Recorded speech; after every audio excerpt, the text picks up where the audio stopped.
Bienvenidos a un nuevo episodio del Espacio Digital de Frente con Óscar Ortiz. En este episodio analizaremos un tema que es muy complejo y yo creo también muy peligroso para la convivencia pacífica entre los bolivianos. Me refiero a la política del odio.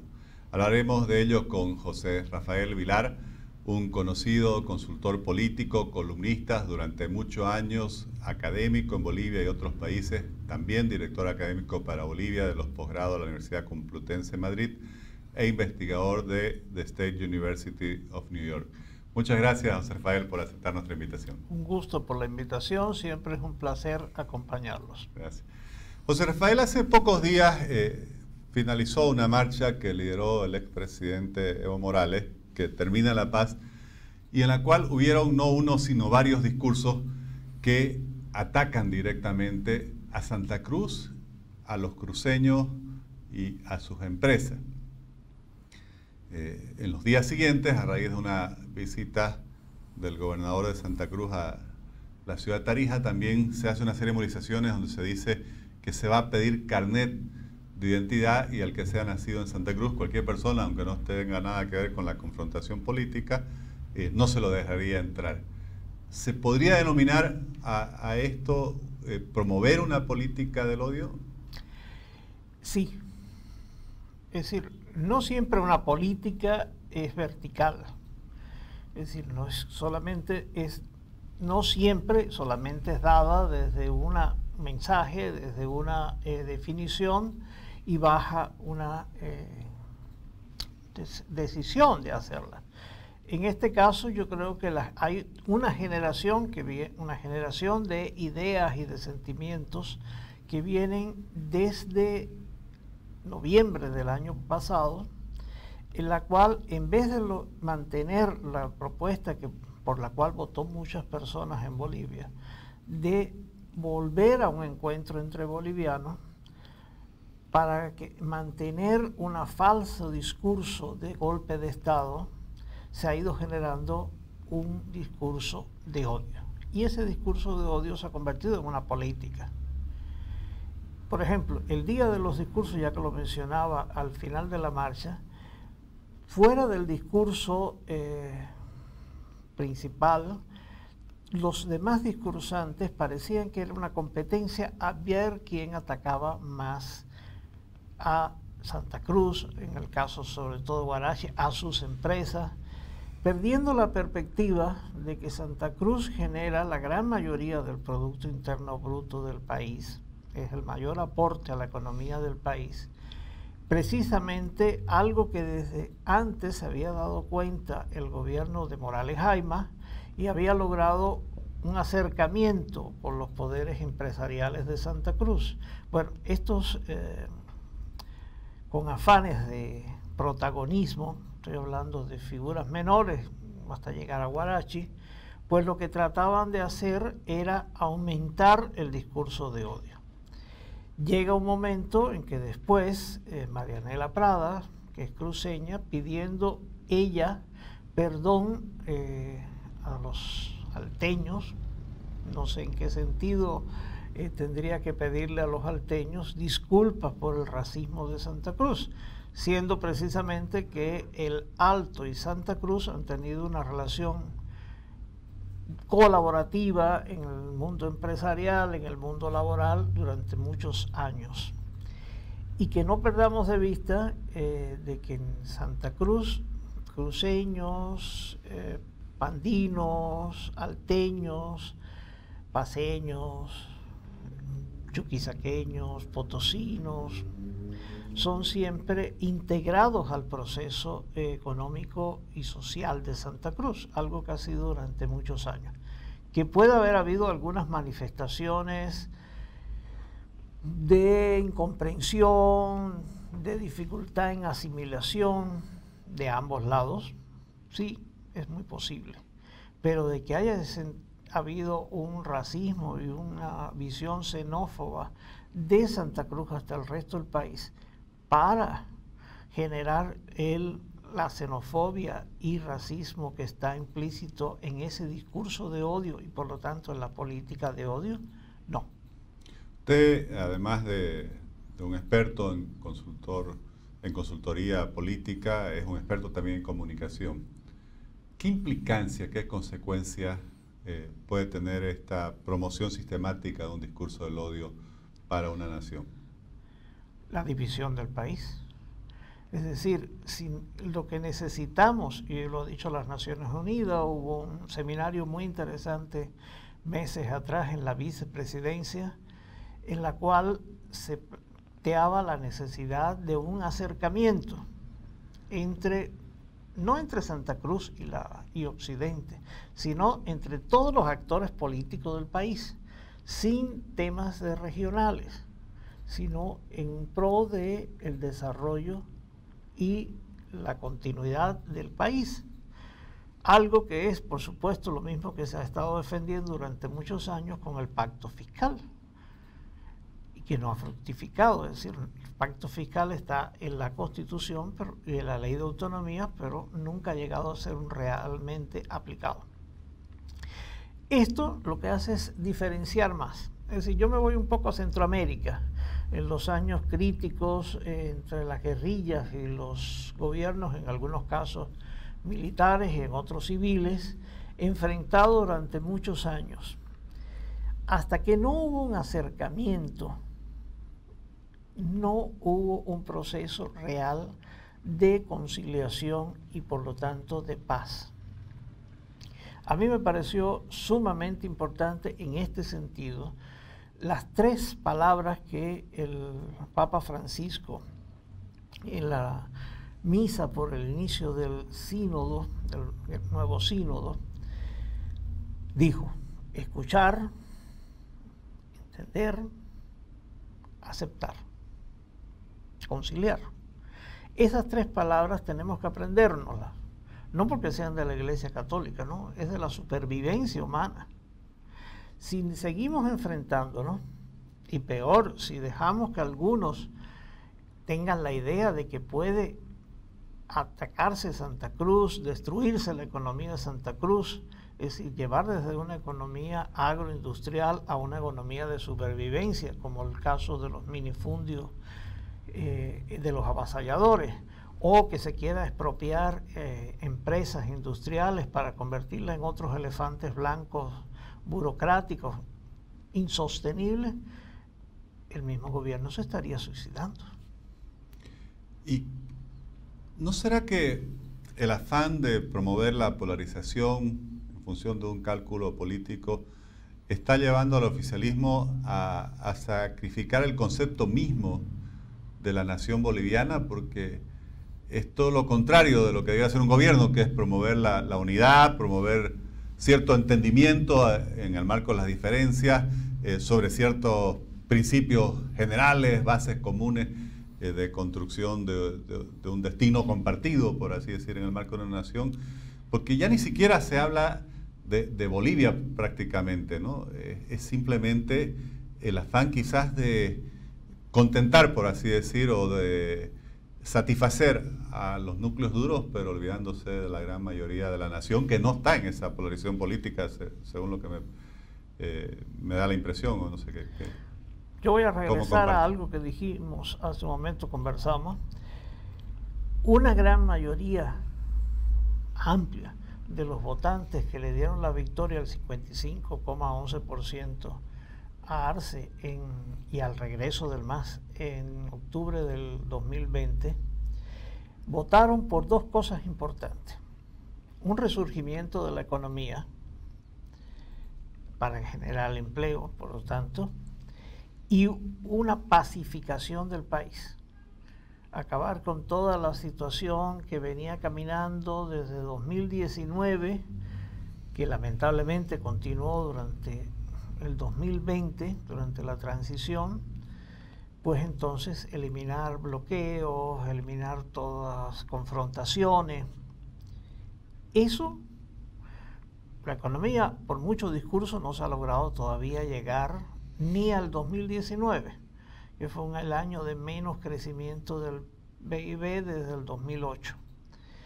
Pero tampoco, el otro se ha prostituido respecto a una necesidad política impuesta de demostrar que no hubo un fraude electoral, pero peor aún, que el gobierno que lo sustituyó no fue un gobierno democrático, un gobierno consensuado precisamente con el MAS, en situaciones que aunque no estuvieran de acuerdo, se aceptaron. Los mismos parlamentarios del MAS votaron a favor de la transición, y que además eso le permitiría al gobierno, a sectores duros, como estaba diciendo, justificar un discurso de golpe de Estado. Pero ese discurso, esa falsa historia no ha entrado a funcionar, y por lo tanto, cuando algo no funciona, tienes dos caminos: o lo desechas y buscas otra, o si no puedes desecharla, como en este caso, aumentas la parada. Desde hace muchos años el liderazgo cruceño adoptó ese concepto de que Santa Cruz es un espacio donde todo aquel que venga se integre a este modelo productivo, a este modelo de búsqueda compartida de un progreso, de una prosperidad que beneficie a todos, también debiera no solo ser aceptado, sino sentirse cruceño. ¿Cuál debería ser la respuesta más inteligente, no solo del liderazgo, sino del pueblo cruceño frente a este discurso del odio que se está promoviendo? Siempre frente al discurso del odio es el discurso del amor. Bueno, no vamos a decir amar al gobierno, pero sí vamos a decir nosotros, y repetirlo, nosotros hemos sido un pueblo, Santa Cruz ha sido una región que ha recibido a personas de todo el país, yo soy un caso, que se han integrado a Santa Cruz, sin dejar de ser bolivianos y sin dejar de ser de otras regiones.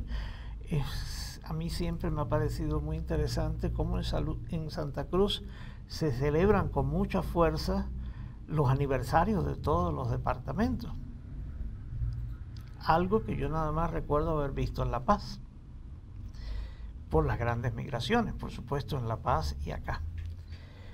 Mantener esa fuerza de que nosotros estamos para integrar y no para dividir, de que precisamente Santa Cruz apoya a todo el país. El ejemplo del Alto, vuelvo, la relación económica entre el Alto en el desarrollo económico, que se ha ido frustrando con los años, pero que existió durante muchos años entre la CAINCO y las asociaciones productivas del Alto, es uno de los mejores ejemplos de cómo es falso toda esa diferenciación, todo ese odio de que son racistas, Santa Cruz es racista, Santa Cruz es xenófoba.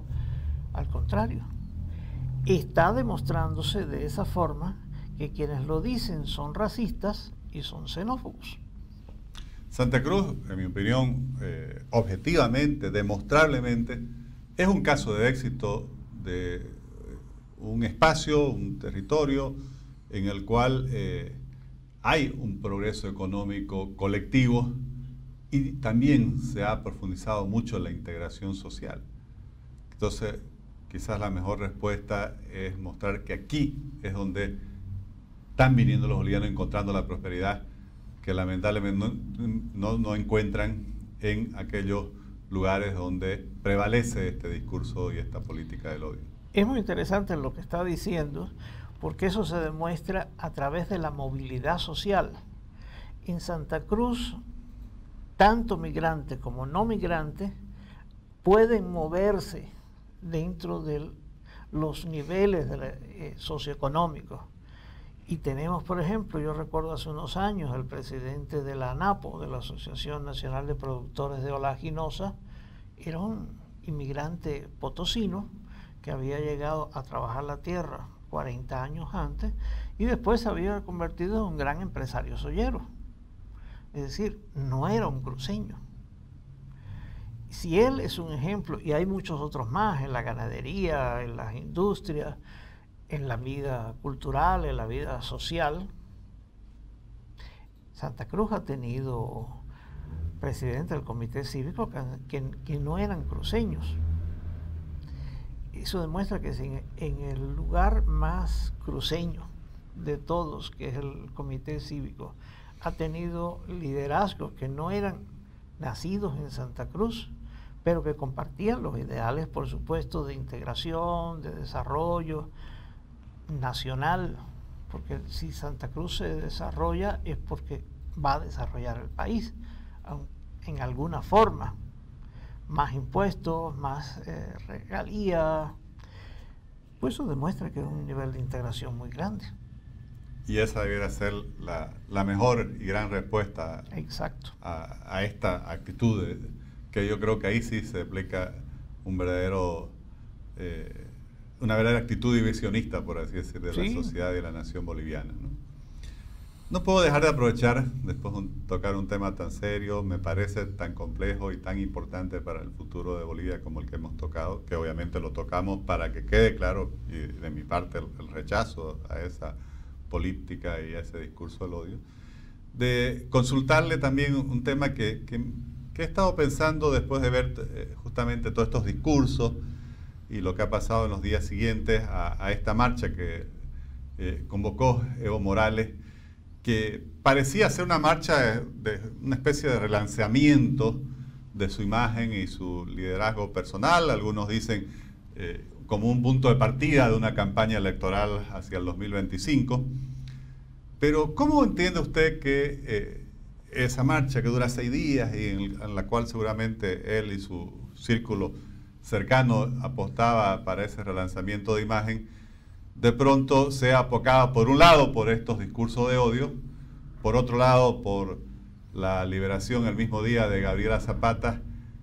¿Es esto, tiene alguna lógica esto desde el punto de vista político y comunicacional? ¿Cómo usted lo analiza? Sí, a ver, partamos. El lanzamiento a Evo cada vez más o cada vez menos espacio tiene de comunicaciones propias, por eso es que sus manifestaciones son en la radio de Causación Coca, porque al final el Estado, aunque hace todas las campañas a favor de la mención del golpe de Estado, etcétera, los medios del Estado están en función del gobierno. Donde él ya no es parte. Donde él ya no es parte. Lo puede mencionar y todo, pero ya no tiene el espacio libre de ir a hablar cuando él quiera o las veces que quiera.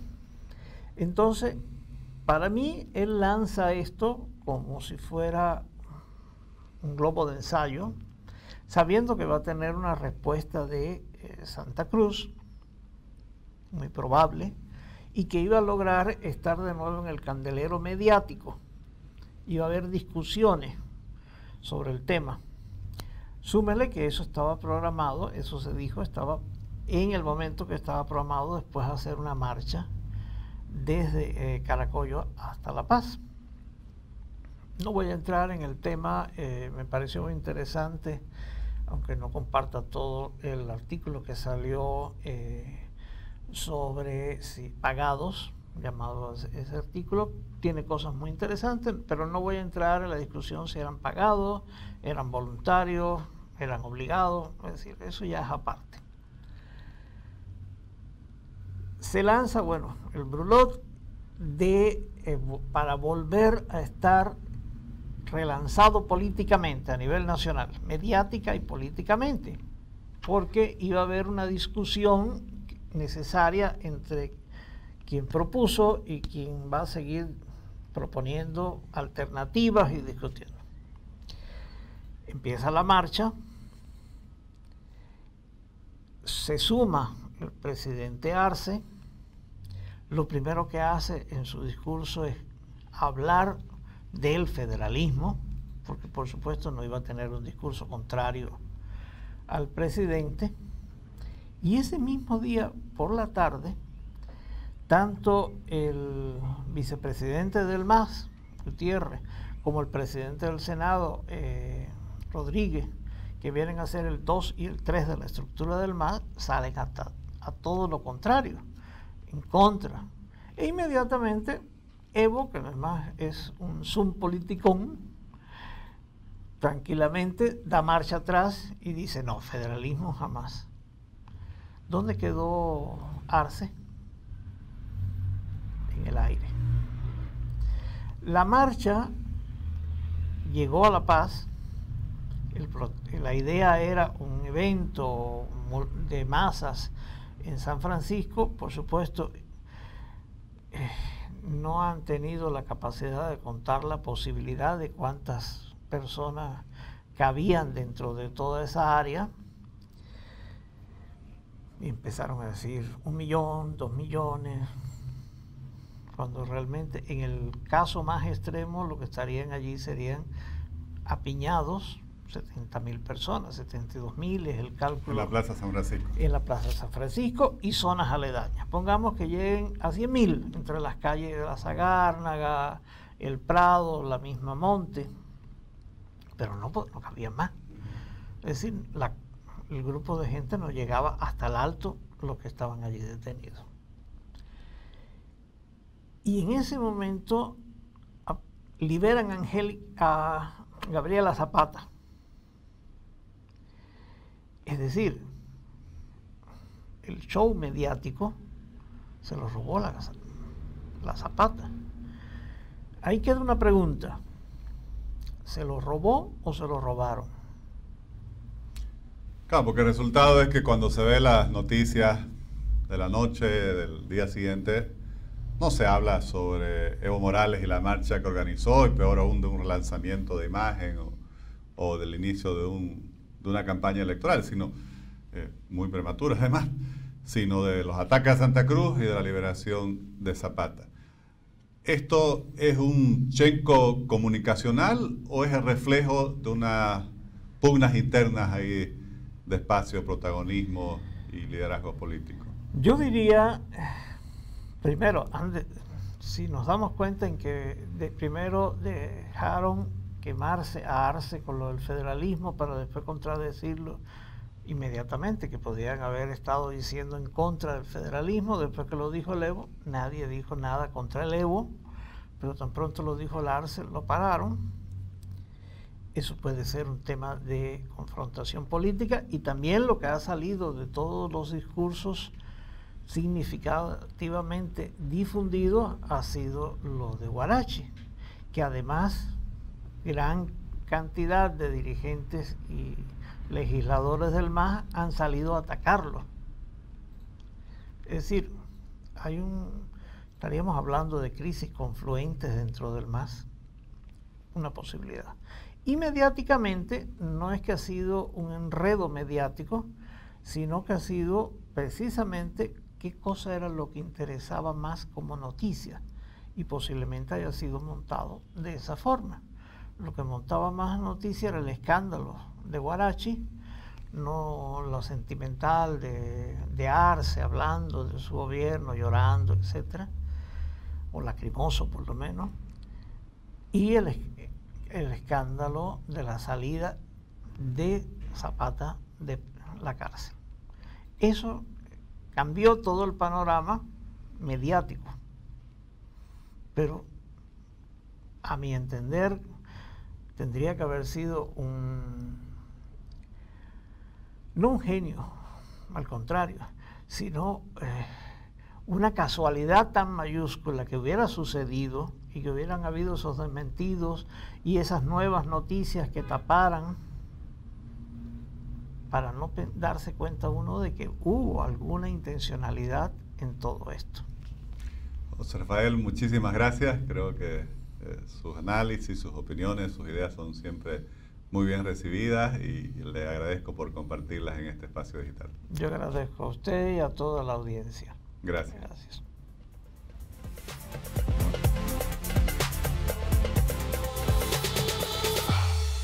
Como explica el analista José Rafael Vilar, cuando el discurso del odio se vuelve una actitud sistemática, quiere decir que entonces responde a una política el odio, una política que deliberadamente busca promover la división al interior de la sociedad, y desde este espacio digital queremos expresar nuestro rechazo más contundente a esa política que me parece es absolutamente atentatoria contra las bases del concepto de la nación boliviana.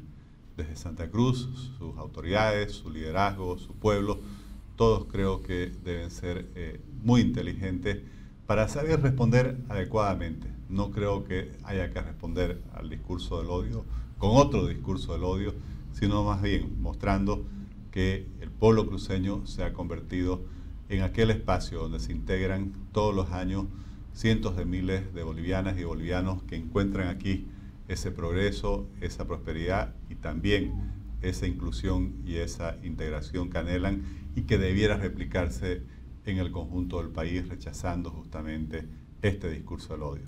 Les agradezco por haber acompañado este nuevo episodio del Espacio Digital de Frente con Óscar Ortiz.